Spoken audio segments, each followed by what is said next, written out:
Hello, everyone. This is the April webinar for 2024, co-hosted by the Essex County branch of Ontario Ancestors, which includes the Franco-Ontarian Research Centre and the Kent branch of Ontario Ancestors. My name is Linda Urquhart. Hi, everybody. I'll be your host for tonight. Cindy Robichaud and Pat Clancy will be monitoring the questions. So thanks to Cindy and Pat for doing that. Before we start, we would like to acknowledge that the land on which the County of Essex is located is the traditional territory of the Three Fires Confederacy of First Nations.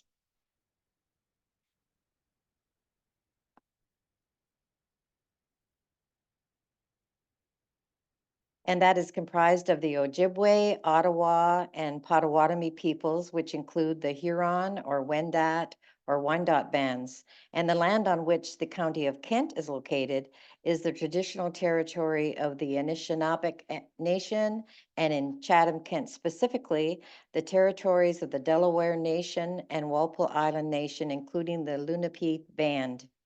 As family historians, we look for the stories of the men and women who came before us. And in doing that, we must acknowledge the mistakes of the past and consider how we can best support our local Indigenous communities.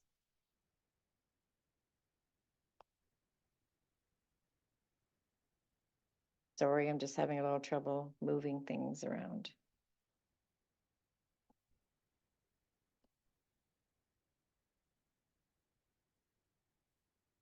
Okay, here we go.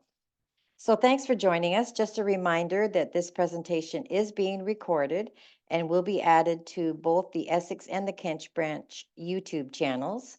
Also at this meeting, everyone is muted and your camera is turned off during the presentation. Questions will be answered following the presentation. So just post your questions in the chat box as we go along. And you can see from the diagram on the screen that the chat box can be found by hovering your mouse at the bottom of your screen. The handout will be added to the chat box during the presentation. We are pleased to be able to introduce you to the very interesting webinars coming soon. On Thursday, April 11th at 9 p.m., the Legacy Family Tree Webinars presents Artificial Intelligence and Family History, an Introduction. You can register for this webinar at familytreewebinars.com. On May the 2nd at 7 p.m., Ontario Ancestors presents Hidden Information in Old Photographs. You can register for that webinar on the Ontario Ancestors webpage at ogs.on.ca. Then on Friday, May the 10th at 7 p.m., the Kent branch is having an in-person meeting at the McKinley Reception Center, where Ian Trott will present The Stone Man Cometh. Ian and his wife have been photographing cemeteries in Kent County and will be discussing some of their interesting finds. And then on Tuesday, May 14th at 7 p.m., the Essex County branch will have a Zoom webinar entitled Introducing the Resources at FamilySearch.org. Verity Johnson, a research specialist intern at FamilySearch, will introduce the new catalog and will help us in learning how to navigate the site and its functionalities. She will also explain how to best utilize FamilySearch.org for your Canadian research. Register for this presentation on the Essex website, essex.ogs.on.ca, or on our Facebook page. And we hope to see you in June at the Ontario Ancestors Conference, June 14th to 16th. There is an Artificial Intelligence and Genealogy Day on Thursday the 13th, and there are tours of Toronto on Thursday and Friday before the conference begins. There are 62 varied sessions over the weekend, including sessions from marquee speakers. There will be 50 plus exhibitors in the marketplace and special pricing at the hotel and subsidized pricing for meals. This will be the first in-person OGS conference in 5 years, and the emphasis for this conference is on doing. Tonight's webinar is being presented by Dez Nacario, the archivist for the Anglican Diocese of Huron. She will be discussing the research services available to genealogists using Anglican archives as an example. Des holds a Master of Library and Information Science from the University of Western Ontario and a Bachelor of Arts in Psychology and Religious Studies. She is passionate about diversifying the GLAM world and creating professional opportunities for individuals from historically excluded communities. GLAM is the acronym for Galleries, Libraries, Archives, and Museums, and refers to cultural institutions with a mission to provide access to knowledge. So Des, we're very glad to have you here tonight, and I can turn it over now to you for your presentation. Thank you so much. And I will just share my screen. Can we all see that okay? Yes, Oops, very good. wonderful. Oops, this little bar moved in a place I did not want it to. There we go. All right, wonderful. So thank you all for allowing me some time to speak with you tonight. Just to introduce myself, I know I was just introduced, but my name is Dez Nacario. My pronouns are she, her. I've been the diocesan archivist for the Diocese of Huron since March of 2022. As was said, I have a master's degree in library and information science. I originally thought I wanted to be a children's librarian, which I actually did do for about a year, but I fell in love with the field of archiving while I was doing my master's degree. There's just something about the preservation of history and making it accessible to anyone who's interested that feels so satisfying. And I'm sure I don't have to explain to this group how rewarding the research aspect of archives can be. I'm not Anglican myself, um, but I always say that as an archivist, you don't need to know all the information. I just need to know how to find it.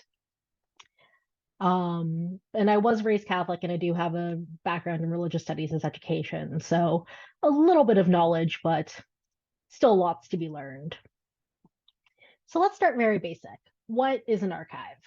I'm sure that this group already has a pretty decent idea of what an archive is, but in my experience, when I tell people that I'm an archivist, the most common reaction I get is a head tilt and kind of a blank look.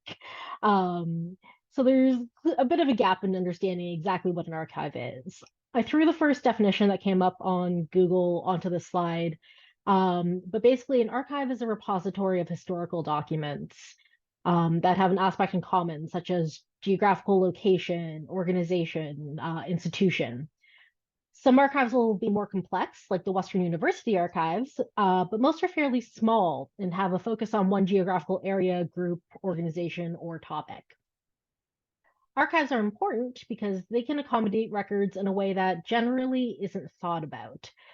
Think about how you store your old records at work or even at home. Are they in a filing cabinet or are they just in boxes? If they're in boxes, are they stored on the floor or are they on shelving? Are the filing cabinets or boxes in a garage or an attic or a basement? Archives have to be concerned with environmental controls, the temperature, the lighting, the humidity. And there's also considerations around how to store things. Everything goes into acid-free folders and boxes. And that's important because most paper and cardboard is actually acidic, and that acid can damage records. Do you have newspaper clippings of significant events that you're storing in the same box as other documents, like other paper-based records? Newspaper is highly acidic and can damage pretty much everything it's touching if it's left alone for too long. So you actually want a buffer between the newspaper and any other paper that you want to keep in good condition. So I always recommend if you're going to keep newspaper clippings in like a scrapbook or just loose in like a journal or something, sandwich it between a sheet, like a folded sheet of printer paper, just so it's not touching anything else you care about. Archivists also have experience and knowledge about how to take care of their records and make them findable and usable. And this is the true value of archives. If you had to right now, could you find your birth certificate or your report card from grade 3? Or maybe the first letter that you wrote for your significant other? What if we took all the records I just mentioned and we put them in the same room as your parents' records? Anyone who's had a coworker who went on vacation and you needed to find one of their files or tried to find something in their child, or if you tried to find something even in your teenager's bedroom, knows that everybody has their own system for organization, and often that system doesn't make any sense to anyone else. Archives can offer standardization. Archivists literally base their careers on organizing things in a way so that researchers can walk in and find exactly what they're looking for. Now, after going on and on about why archives are important, I think it's important to also acknowledge that archives aren't perfect. The reality is, archives are at the mercy of record keepers. Whether or not something is in our collection is often determined hundreds of years beforehand. Was something even written down in the first place? Where was it kept once it was written down? Was there an environmental disaster like a flood or a fire that put everything at risk? Once an appropriate archive was established, is whoever was in ownership of that document after all those years even aware that the archives did exist? All of these things can impact an archival collection and can frustratingly lead to me having to say no when somebody asks if we have information on a particular topic. There's also the issue of formats. We're often asked in the archives, why don't you just digitize everything? And it is the fastest way to make an archivist cry. Equipment is expensive, and digitization is incredibly time consuming when it's done correctly. It's not as easy as just like sticking a stack of paper on like one of those multi-purpose machines that has the automatic feeder tray. Those automatic feeder trays, by the way, are like the enemy of the archives. Do not use them if it's documents you care about. And digitization doesn't necessarily mean that you have a copy forever.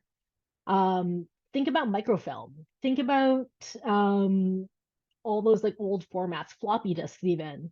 Microfilm was the standard to make copies in a way that took up less room, and now it's like very obsolete outside of like archival institutions. If we were to digitize, who's to say that PDFs and JPEGs wouldn't be the next microfilm? Storing things digitally also can be expensive and takes up physical space in equipment and in storage. So you need server space that takes up physical room in order to have that digital cloud space. And most archives just don't digitize because they don't have the equipment or the staff to do it. I'm a department of one for the diocese, and unfortunately, if I were to digitize our collection, I wouldn't have time to do literally anything else. But what's particularly interesting about archives of religious institutions is that it's possible that the only records that exist for some people are only through the sacraments or other religious ceremonies. I put a quote from the 2021 Vital Statistics Records Research Guide from the Archives of Ontario on the slide to demonstrate this point. Children who were born at home may not have been registered with the province or received a proper birth certificate, but if they were baptized, the church that conducted that baptism should have recorded the event as well as information about the parents, where they resided, and the date of birth. Obviously, my perspective is from the Christian region or religions, so I'm not positive about how other faiths would handle their records. But I do know that there is a newly founded Islamic archive based out of U of T, and the Jewish archives are like very prominent, and I believe they're based out of Ottawa. So two resources to go to if you have ancestors who weren't Christian. So let's talk specifically about my archives. The VP Cronin archives were established to create a central repository for the Diocese of Huron. We collect records from the churches, from the activities of the diocese itself, like Camp Huron, clergy records, particularly records that were created by bishops, and committees and organizations that exist through their respective churches, such as the Anglican Church Women or the Brotherhood of Anglican Churchmen. Because Huron College and Western University were founded by Bishop Cronin and Bishop Helmuth, respectively, we actually even have records of the early days of these schools.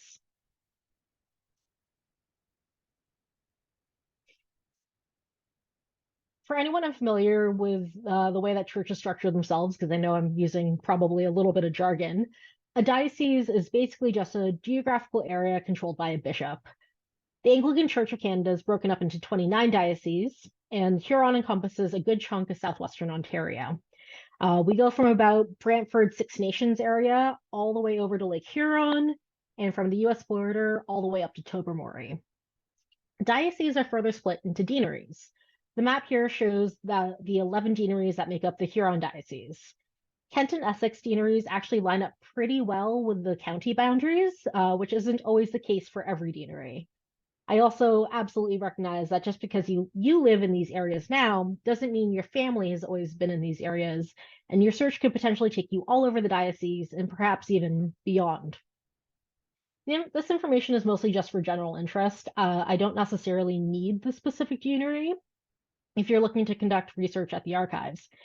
Typically, a city or a town, and if you have it, the name of the church will do.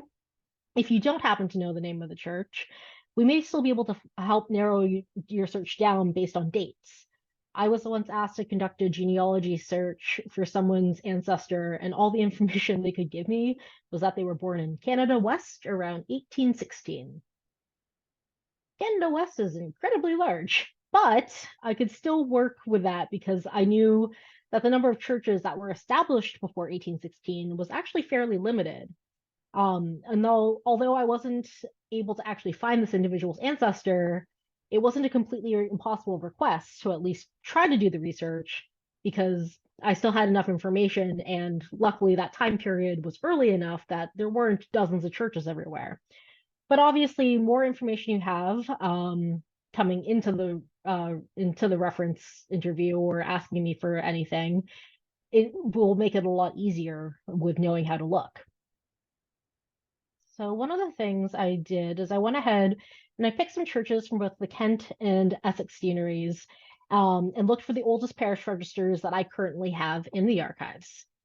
The numbers listed where I say there are at least 28 and 35 churches in each deanery is because I don't actually have a comprehensive list of every church that the diocese has historically had for some reason.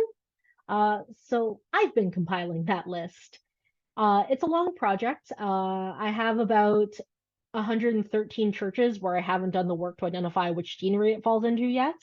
And my total list is over 360 for the entire diocese historically, about which 130 to 140 are still active. And I don't think my list is actually complete yet. In doing this exercise for this presentation, I actually realized that the list was missing the Church in Mercy and a few other churches. So this was a good exercise for me because I added to my list. I do want to note that although we do have records dating back this far, that doesn't always mean that I have the records after that date. For example, there's a note in my database stating that the records for All Saints in Windsor, which I have listed as having records back as far as 1858, lost all their records from 1896 to 1902 in a fire. Some churches are better than others about transferring records to the archives, and as I discussed before, there are dozens of other factors that prevent us from having a completely complete collection. So a lot of things out of our control, but if you happen to be somebody who attends or has family who attended All Saints, I have most of the history, just not those years, unfortunately. So the big question is, how do you conduct research at either my archive or another religious institution? And I can only speak for myself, but I can't stress enough how much researchers are welcome to come visit the archives.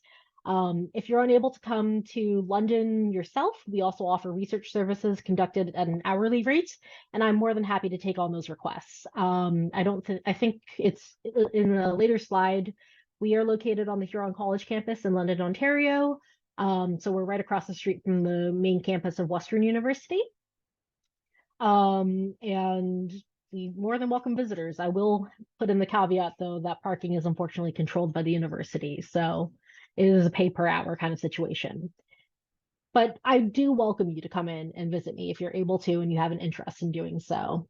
There's no point in doing all the work to preserve the records and make them findable and make them usable if people don't come in and to use them.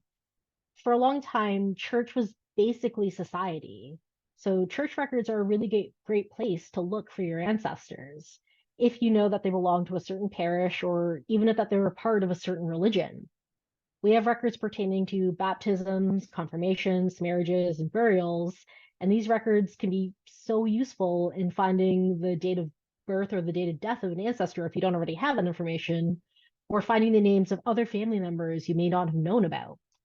If you happen to know that your ancestor was particularly active in the church community, it may also be that they were part of a committee or a social group, and we might have meeting minutes or other materials from those groups that you can look through and find kind of just more ephemera that your ancestors created.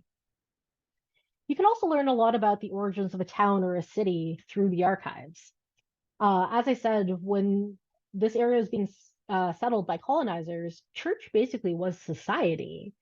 It's an interesting case of chicken and the egg, where you can ask the question of, is a town here because a church was there, or um, was the church built because the town was already established? And depending on the town, the answer could go either way. There's so much local history entwined with the history of the churches that can be discovered by researching at our archives. And you'll find that often a lot of prominent community members were often members of their respective religious institutions. So, for example, here in London, we have a lot of records of the Labatt family being very active at St. Paul's Cathedral. John Labatt sat on the vestry committee. We have the marriage records for some of the Labatt children. Just lots of mentions of like these big, prominent London families who happen to be Anglican that we have the records for. So, fun fact, as a religious organization, we are not actually bound by the Privacy Act. That being said, we always still do try to act in spirit of the Privacy Act. We follow the guidelines that are outlined by the Archives of Ontario for their vital records. So if you're looking for confirmation records, the privacy period is 60 years, and records related to Sunday school that contain any identifying information, those are restricted for 80 years. Other than that, those are the guidelines that we've imposed. But for baptism, marriage, and burial, we follow the same guidelines that the Archives of Ontario follows in making vital statistics public information.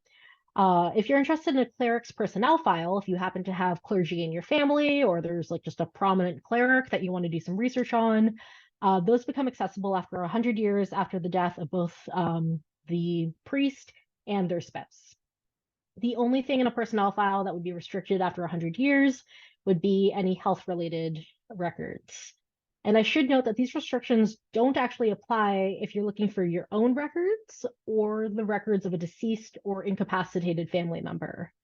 If the family member in question is still living and able to consent, I usually do ask that I get their permission in order to share the record with somebody who isn't them. But in the event of a deceased person, I haven't had them object yet. So those should be fair game. Now, you may have noticed two kind of obvious problems in my offering research assistance for your genealogical research. The first is, what if my ancestors were in a different area of Ontario or a different part of Canada? Luckily, the Anglican Church of Canada is interested in preserving its history, and each diocese across Canada actually has their own archival component. Some of the smaller dioceses have partnered with other institutions. For example, the archives for the Diocese of Niagara are actually housed at McMaster University, mostly just due to capacity, and not every diocese is able to employ an archivist at a full-time or even part-time capacity. And the map on the screen shows the breakdown of where the diocesan boundaries are across Canada. So that should give you a rough idea of who to contact to find Anglican records across the country. Which brings me to my other very obvious problem of, what if my ancestors weren't Anglican? And I always say that nobody keeps records like churches and governments. And luckily, this seems to transcend denominations. The United Church, or the Methodist Church, has a centralized archive based out of Toronto. The Catholic Church operates similarly to the Anglicans by having diocesan archives, but their boundaries aren't quite the same as ours. They don't line up in the same ways. So their diocese, I think there are more than what we have, but they don't line up quite the same way. But you can find all the information about it online fairly easily. I think I mentioned before, there's a Muslim-based archive out of U of T that's fairly new. And there's a very, very well-established Jewish archive that I believe is based out of Ottawa. So lots of different religious institutions that you can go to try to find records. And like I said earlier in the presentation, those might be the only records that do exist for some people. If their births or marriages or deaths weren't registered with the province properly, even after it was required for them to do so, not everybody did. If you were born at home and like just lived on that farm your entire life, there wasn't always a huge need to register every single person with the government. So, but if they went to church, they were probably baptized, and there's record of that. So before I open things up for questions, I just want to provide information about how to contact the archives. This is all on the handout as well, which I believe has been shared in the chat already. Like I said, researchers, I welcome researchers, and I recommend that you make an appointment to ensure that I'll actually be free to assist you. As I mentioned, I'm a department of one. So sometimes I'm a little wrapped up in work, and when I have researchers in, I like to make sure that I schedule myself appropriately so that I can make sure that I'm available to pull records for you, answer any questions, all that good stuff. Like I said, we're located on the Huron College campus, which is attached to the Western University campus. You can call during business hours or send an email to get in touch to find out more about what we have in our collection.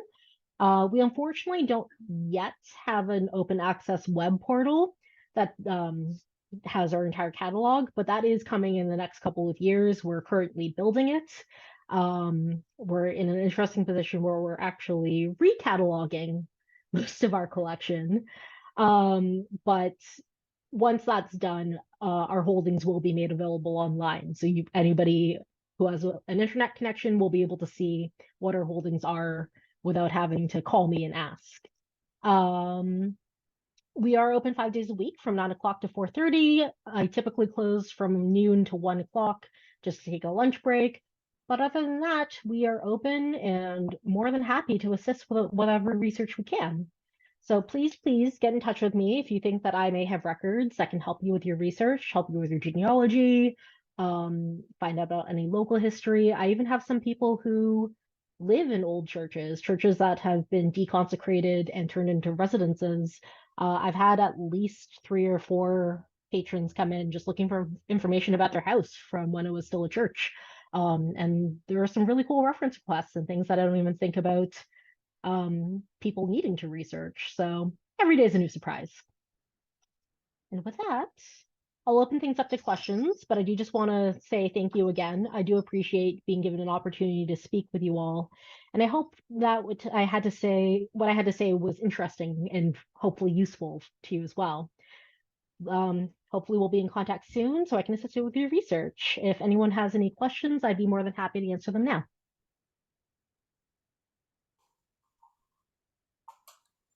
That was a lot of great information. I had a couple come directly to me, Pat. I don't know if you did as well. Maybe I'll do. So I had 2 questions that are very similar. So William, he asked, where would you find the list of the different dioceses across Canada? And then there was also a similar question from Diane, who basically says, where is the finding aid listing the churches in the diocese? I'm interested in Brant, Lambton, and Huron before 1850. And then to follow that up, she said, is there an ETA for the online list of holdings? Let's see here. So to answer the first question, I'm just popping in the chat for everybody. That is a map of the same map that I showed of all the dioceses across Canada. Brant, Lambton, and I don't remember what the other dean or what the other county you mentioned was. All of those actually happen to fall within Huron. So that would be me. Hello. So yes, I would be able to help with all of those. Like I said, we go from like where Brantford is all the way over to the lakes, and then Tobermory all the way down to the border. So surprisingly large geographical area. So that would all be Huron. And could you repeat the last question for me again, please? You mentioned about the, let me go back and find it here, about the list, the online list that was coming of all the holdings. Yes. And she just wondered if there was a, an ETA on when that would happen. It's going live as it's being built. Like I said, we're recataloging a lot of things in our collection because it just wasn't done to proper archival standards the first time around. So it's slowly being populated on a website called Archeon, which is actually a fantastic um, repository. It shows a bunch of different archives across Canada. So I'm just going to pop that into the chat as well. So archeon.ca. And I believe the United Church is also on Archeon. So this is basically the finding aids for a number of archives across Ontario. So I believe the ROM is on there, Burlington Public Library, Thunder Bay municipality is on there. So we are slowly putting our archival descriptions in there as well. Hopefully that will be done in the next couple of years, but with over 360 churches, each needing their own unique kind of description, it makes it a little, oops, sorry, I sent those as direct messages. It makes it a little bit of a time-consuming project, but it is coming. Okay, well, Diane says she hopes to visit you in August. Lovely. Pat, do you have a question there? No, Cindy, I didn't have any come in to me. Okay, there was another one. Actually, it's from Stephen Young, and he had a question. So I guess he visited you already. And he said, when I visited Dez at the Huron Diocese Archives, she mentioned the archives will be moving from the basement at Huron College. So has a decision been made on the new site for the archives? Nope. We are working on it. So like I said, we lease a space on Huron College's campus, and unfortunately, our lease is coming to an end. And we are not sure what the future holds for us yet. I've been assured by the diocese that the archives are not going away. We just may need to find a new home. If anybody happens to know of a space in London that wants to house an archive, let me know. But there are a couple of possibilities being explored. Hopefully, I've given my wish list of things to the archdeacon, who's relaying things to the bishop. Obviously, these decisions are going to be made by people who make much more money than me. So I don't really have a say in where the archives are going, but I have asked for things like having accessible parking that isn't controlled by the university and pay per hour. So researchers don't have to pay to do that. Because we already have fees and I feel bad stacking fees on top of fees. And having better research space, more storage space. I'm choosing to see it as an opportunity to move to somewhere better. I love being at Huron. It's great to be able to support the academic community there and the students there, but we could use more space, if I'm being honest. So there is a chance that we'll be moving in the next couple of years. I've been assured over and over that I'm not just going to show up to work one day and all our stuff will be on the lawn. So hopefully we come to a solution soon. Okay, Stephen goes on to write that he also wanted to mention that you were very helpful in finding his own parents' marriage at St. Paul's in London and lots of baptisms, marriages, and burials all across Huron County. And he said he visited you last summer. Yes, you came in with your siblings, if I'm not mistaken. I vaguely, I think I know exactly who this is. There's no like video picture to be like, this is him. But I'm fairly confident. Yes, I do remember this interaction. So wonderful. I'm glad you made it tonight, and thank you for visiting me previously. I think the question may have come to me directly, actually. Okay. Do you know if the Anglican Diocese in Ontario have the same boundaries throughout history? And if not, where would local archives likely end up? That's actually a great question. So the part of Ontario that's now the Huron Diocese actually used to be part of the Toronto Diocese before Huron was established in its own right. And before Toronto Diocese was established, this area was part of the Diocese of Quebec. So any of the churches some of the churches local to London, and I'm thinking like the London area actually still have records that say Diocese of Quebec in them because that's where they were part of at the time. So we've done it so that if the church is currently residing in a specific diocese, that's where the records will be. So even though we were part of the Diocese of Quebec, all the Diocese of Huron stuff, anything that later would become Huron, will be in my archive. There is like once in a while a case where we find stuff for each other's archives and we send it to each other. But for the most part, the modern boundaries are the correct ones to follow. And Okay, and there- oh, go ahead. sorry. No, I'm just go gonna ahead. say I had a question myself. Of course. I don't know if there are rules or guidelines, but like, how does it, like, when does a church decide to send you their information for your archives? The reason I'm asking that is that St. John's of Sandwich is the oldest Anglican church in the Windsor area. And I'm pretty sure that all of their records are at the University of Windsor. But Yes, would you so also get them as well, or? that's a tricky situation, actually. So St. John's Sandwich had an agreement that predates the existence of the diocesan archives with the University of Windsor to send them their records. Oh, Nobody can find a copy of the agreement now, so we're not sure what the terms of it are.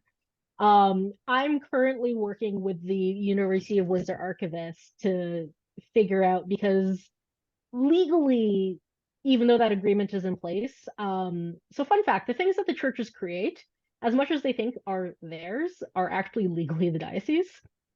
So legally, we have first claim on them. However, we don't want to deprive the local historians in Windsor of these records. So we're trying to figure out what the best way forward is. So whether that's they stay at University of Windsor on long-term loan, or they come back to London, or whatever that's going to look like. We've been debating that for about a year now. We're not entirely sure what is the correct way forward. Obviously, the University of Windsor is invested in keeping them there, and they've invested some time and money in arranging, describing, and I believe even some digitization of those records. But if they've been digitized, then there might be a case where we can share the records. That may be a good way forward. But obviously, we're also interested in having them because we have researchers asking us for them. So under normal conditions though, like, does a church are they told that as of a certain date, certain older records should go to the diocese, or is that up to the church to decide when to do that? I've been working on some retention guidelines for the churches to eliminate the ambiguity that has previously existed, because some churches are very enthusiastic about getting everything cleared out of their church and into the archives as soon as possible, which is great. And other churches are very precious about their history and want to hold on to everything and keep it close at hand, even though they haven't looked at it in over 100 years. So I've been working on some retention guidelines about how long things should be held on to. Typically with the parish registers, the books that record the sacraments, we ask for them to be sent as soon as a book is no longer in use, because those are the records that tend to be referenced the most often. Churches are not great at this, but we are working on improving the transfer process. So typically, I tend to ask for churches to try to send things as soon as they are no longer being regularly used. But there is quite a backlog of things. There was also, during the height of COVID, the archivist at the time also just closed the archives to all accessioning because it was too hard to get things when the world was shut down. So there's a bit of a backlog we're addressing, but we're working on it. Okay, good, thanks. I've had a couple questions come in. Sure.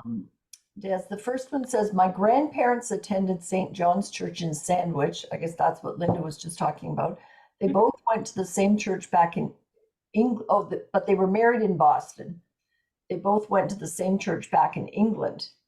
Is there a connection between the Anglican records in Canada and England to do some research?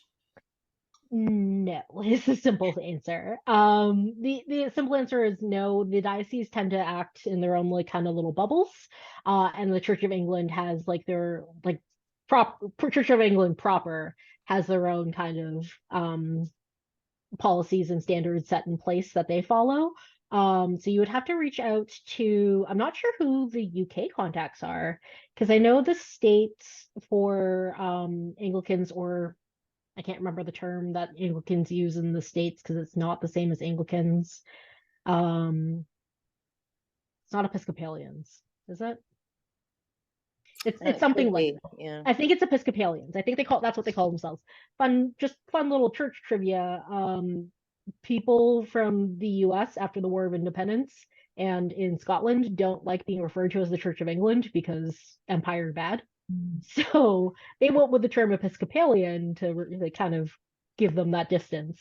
So the Episcopalian Church in the States, I know, also has diocesan archivists or diocesan archives. So those would be the best places to contact for those records. I'm not positive about the UK though, unfortunately. Okay. I Okay. have a couple questions that came directly to me. How would you recommend we store old documents ourselves? I have old letters and certificates from our family. That's a great question. I would actually love to do some workshops on this specific topic. I was speaking to somebody, I think, from the Lambton branch last week, who said that they would try to see if they can get me into one of the bigger conferences. I think one of the ones that was mentioned earlier, to maybe do some like hands-on workshops on how to do this kind of thing. But the quick and dirty answer is basically try not to store things folded. So any letters or anything, try to flatten them because the folds are a weak point that will increase. There's a high risk they'll tear out over time. Like the more you unfold and fold and unfold them. So don't keep things in the envelopes. Like if you want to keep the envelope too, just like attach it with a paper clip. If you're using paper clips, use the vinyl coated ones. Try to not have staples or rubber bands. Anything metal, anything that will rust really. Just keep things away from lights, harsh chemicals, fluctuating temperatures. So if it's important to you, don't keep it in a shed. Those kinds of things. And try to look into if you're able to invest in some good enclosures. Look for anything that's acid free for file folders or boxes. Those can get kind of expensive for the boxes. So banker boxes are usually fine. But if you're putting them into file folders, I always recommend looking for acid free file folders. The term archival quality is not actually controlled by anything. So don't let that fool you. Look for the specific phrase acid free.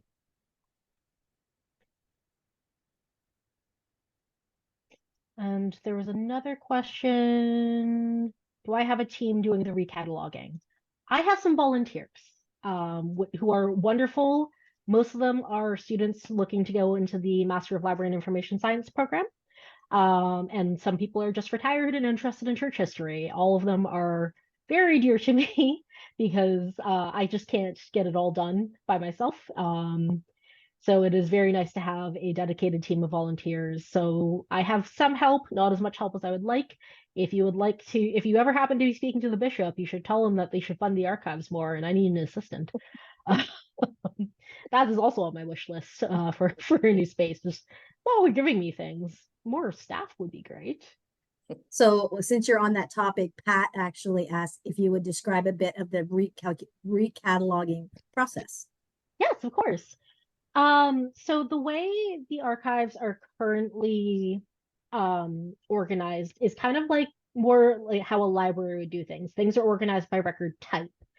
In archives, we're more concerned about creator, so grouping things by who made them. So I'm trying to recatalog everything so that it all falls under, like it's all defined by which church created it or what group created it. So I'm going through and pulling, the way things are boxed right now is one box can have the label of church histories, but it'll have a dozen churches in them. I want each box to be dedicated to a specific church, or a couple boxes to be just dedicated to a specific church, so that everything's easy to find. I don't have to pick and choose from across the archive when somebody comes in and goes, oh, I'm looking for vestry minutes. They're all conveniently in one spot for that church, instead of having to go, oh, there's vestry minutes here and here and here. So that's most of the recataloging. It also wasn't processed the best the first time around. So removing staples, unfolding the folded items, flattening anything that's like crinkly or whatever, those kinds of things. So processing and then creating proper archival descriptions that will be available through Archeon for people to peruse, so people know what we have and don't have to go, what do you have? They can see it for themselves. It'll be very, very handy. So that's the very quick summary. If anybody happens to be local to London and wants to spend some time in an archive, always looking for more volunteers. That's a familiar story for our branch as well. I'm sure. Volunteers are the lifeblood. Absolutely. I have a couple more questions that have come into me. One is, does the archives have local histories that are not necessarily Anglican? Most of our histories are going to be from that perspective. So that is one other thing to say about archives. Often when they're from a organizational stand, or they're for a specific organization, they're very much from the perspective of that organization. And we've collected things with the mandate that we're collecting Anglican history. So while Anglican history has been very tied to local history in a lot of towns, if the prominent church in a certain town happened to be Catholic, we may not have as much about the founding of that town. So it really depends. So short answer, no. Everything we have is kind of from the scope of what the Anglicans in that area were doing at the time. So you kind of have to look a little bit into the local history about, like, well, who were the big players? Which church was it? Like, who colonized where? Because it was quite a race to see if we could beat those darn Catholics at getting churches up. Okay, and Paul asks, do you have records for the church in Woodbridge? Does anyone know where Woodbridge is? Woodbridge in Vaughan, possibly? He doesn't say. He just Okay. says. If it's Woodbridge, like Vaughan, Yes, Vaughn. yes, okay. Then no, that would be Diocese of, I want to say Diocese of Toronto. But I would have to look at the map again. So that it would be a different diocese. But now I am just curious as to which one it is, so I'm just looking at the map very quickly. The boundaries don't always make sense. There is a Diocese of Ontario that's really just Kingston. Woodbridge is actually part of Markham. Yes, but depending on where the diocesan boundary is, it is either going to be Diocese of Toronto or Diocese of Ontario, but I think it's far enough east that it's Diocese of Toronto. I have another question here. Some people kept records rolled up as scroll format and used rubber bands, elastic bands. I learned that years ago, rubber bands, elastics are bad. They dry out and shrivel and often stick. Yes, that is correct. That's not a question, but that was, sorry, I read it as if it was going to be a question. Yes, that is correct. Rubber bands are not great for your records if you have them like wrapped around things you care about. I recommend swapping it out for acid-free, like cotton twill, like tape. Like not sticky adhesive tape, like it's just like a thin cotton, like ribbon kind of thing. Look for something acid and lignin free. That's better if you want to bind something that you're binding with rubber bands. I have another one. Susan, she asks, which records were lost from the Mohawk Chapel? Oh, so many of them. The Mohawk Chapel, fun fact. So for those of you who don't know, there is one Chapel Royale in Canada, and that is it's technically called His Majesty's Royal Chapel of the Mohawks. It's located on the Six Nations Reserve just outside Brantford. So that chapel has had at least 2 or 3 fires. And it was also it's located like less than a kilometer from the Mohawk Institute, which was the residential school run by the diocese. Um, Historically, the principal of the institute was also the chaplain for the university, chaplain for the chapel. And often they would keep records at the institute. The institute had at least 2 or 3 fires because the students kept burning it down for obvious reasons in hindsight. So I am fairly confident that any of the records before 1880, the parish register before 1880, was likely lost in one of the fires. I can't say which one, but I would say there's a very good chance because the only records that we currently have for Mohawk Chapel go from about 1880, like the late 1880s to early 1940s. I've actually just finished a very large project on residential schools, or on that particular residential school. We spent the last year reworking all of our files pertaining to the Mohawk Institute. I was able to receive grant money from Library Archives Canada to hire 3 Haudenosaunee individuals. So the Six Nations community was the one most affected by the Mohawk Institute. There were children from over 50 different nations who attended, but because it was on Six Nations land, Haudenosaunee children were the most affected. So I hired 3 individuals from the Haudenosaunee community to do the work, to go through all the records, determine what should and shouldn't be kept, because we came up with an inclusion policy around it has to be about this particular school. It has to not be about the chapel. It has to not be about Indigenous ministry on other reserves. It should be records specifically about the Mohawk Institute, or the Mush Hole, as the students called it. And they reworked it. They rearranged it. They described it, and hopefully the finding aids will be for that collection will be made available shortly.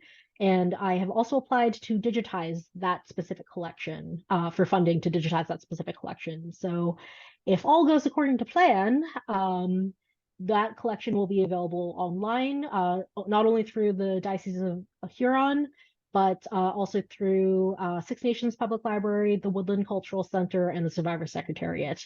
Those 3 organizations are Haudenosaunee organizations that I partnered with to do the project. Wow, that's a lot of information. Yes, that's a whole presentation on That was- itself. That's Yeah. awesome.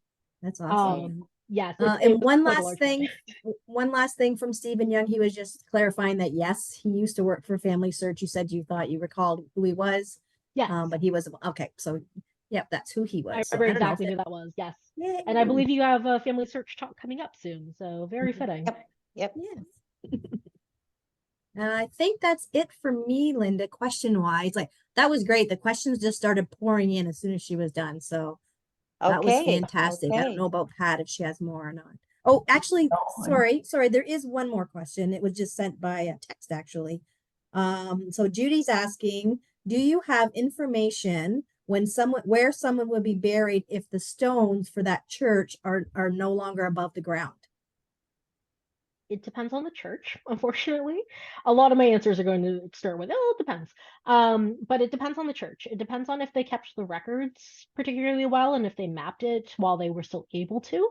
So certain churches and cemeteries, I have like a full map of who's buried where, or an index of who's buried where. Other churches who maybe didn't get to catalog that before the stones sank or whatever it was, unfortunately, I won't have all that information. So there's a good chance that I have it, but it will depend entirely on which church or which congregation it was, where it was, all that good stuff. So absolutely message me if you have a specific church or cemetery in mind, and I can see what I can find for you. Okay.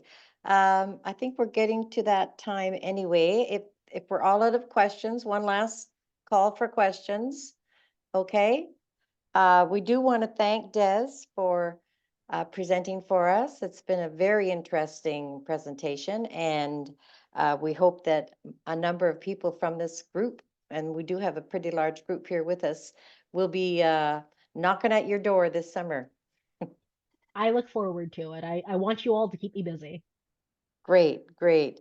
And I do want to remind people that for the Essex branch as well as the Kent branch, we don't have any more webinars during the summer, but we hope to see you all in June at the Ontario Conference in Toronto. And if you do need to look up some information about people that or ancestors that were either from Essex or Kent, you can check our websites to see. We do have some catalog information, and you might have information, you might be able to find something there, or you can visit us. The Essex branch collection the library collection is housed in the Windsor Public Library in Windsor. It's the local history branch, which is on Sandwich Street, right across from St. John's Anglican Church in Sandwich. So that's where you can find our information. They have great genealogy librarians there that can help you out. We have also 1 day a week on Tuesdays, the Franco-Ontarian Research Center is open to the public and we hope you come to visit us. They have a tremendous collection of not just the French ancestors that you might have, but all of Ontario, really. It's not just Essex County, lots from Kent County, Lambton County, and even other counties in Ontario. So on a Tuesday between 10 a.m. and 2 p.m., we'll be there. And the second Saturday of every month, we're also there at the same time. If you have Kent County ancestors, please visit the Chatham collection. They're housed at the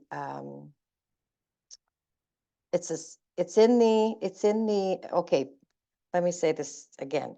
For the Kent branch, they're open on Fridays and Saturdays from 1 p.m. to 5 p.m.